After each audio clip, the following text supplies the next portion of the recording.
Jesus knew that the Father had put all things under his power, and that he had come from God and was returning to God. Hi, welcome to the third week of Reigning Over Creation. So the first thing about foot washing that's important to know is that it was a practical need. Jesus was not doing something ceremonial, he was doing something that was practical.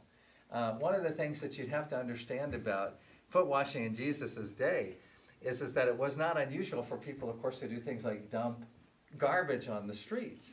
And so if it is that you are walking, and like Jesus and his disciples would often do, they'd walk for long distances of time, there is nothing ceremonial about the need to have your feet washed, particularly if you can picture in your mind the way that people would sit at a table in the time of Jesus, that your feet would be close to two things. One is my face, and the other thing is my food.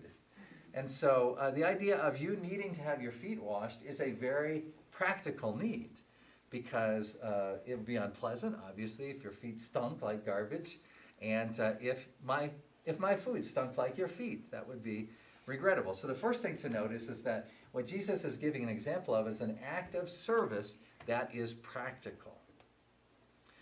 Second thing about foot washing that I would note is that it is an act of service that was traditionally done by the person who was of the lowest possible rank.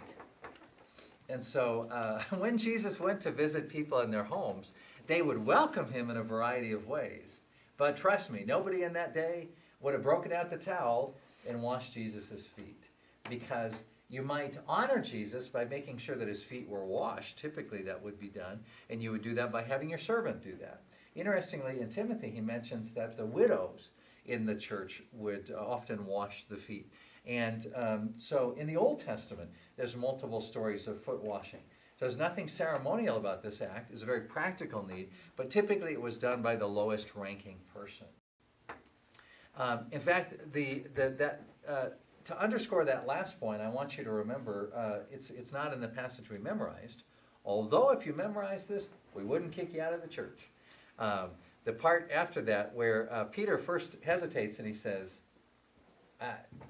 don't be washing my feet, Lord, because that would be really embarrassing for me because you are so much above me. And Jesus says, well, unless you do that, you'll have no part of my kingdom. And then he says, feet, head, the whole thing. And so Peter is originally ambivalent and rather cautious about having Jesus wash his feet. And so not only is this a practical act of service, it's done by the lowest ranking person, but it made people uncomfortable that it was done by someone other than the lowest ranking person. So as you think about your act of service for the week, what I want you to do is, if you get this right, if you follow this example, people will not look at you and say, that is just neat. That is really neat that you are doing that. They will go, please don't do that for me. I'm kind of embarrassed by that, so please don't do that for me.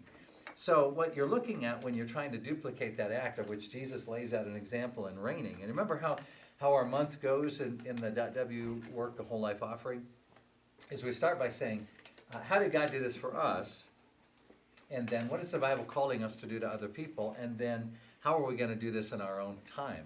And so now in the third week of the month, that's what we're focused on, how are we going to do this in our own time? And that, my dear brothers and sisters, is up to you. It's up to you. Only you can figure this out in your own life. In your own family, there should be an act of foot washing in your own family. It can be an act of foot washing in relation to your school. It can be an act of foot washing in relation to your employer. It can be an act of foot washing in relation to your neighborhood. But you will have to figure it out. If, for example, you were a janitor, it may not be a big deal for you to clean the washroom in the office, because people would in fact say, shouldn't you have already cleaned the washroom? Aren't you supposed to clean it every half hour? That's why you fill in your initials, EPF, EPF, EPF. But if you were the CEO of the organization and you clean the restroom, clean the washroom, that may be more an act of service. Or people may just assume you have an obsessive compulsive disorder, and that's why you really need to give this some thought. And so let us this week follow Jesus as our example, not by washing one another's feet, but by doing those three things. Let's see if we can remember what those three things are. First is, it is a Practical need. Second is that it is Done by the person of lowest standing. done, it's something that's typically done by the person of lowest standing. And third, when you do it, Makes people embarrassed.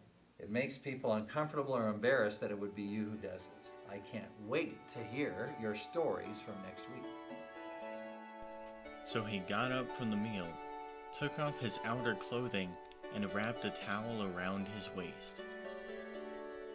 If you would like more information on .W Evangelical Church, check out ericfoley.com.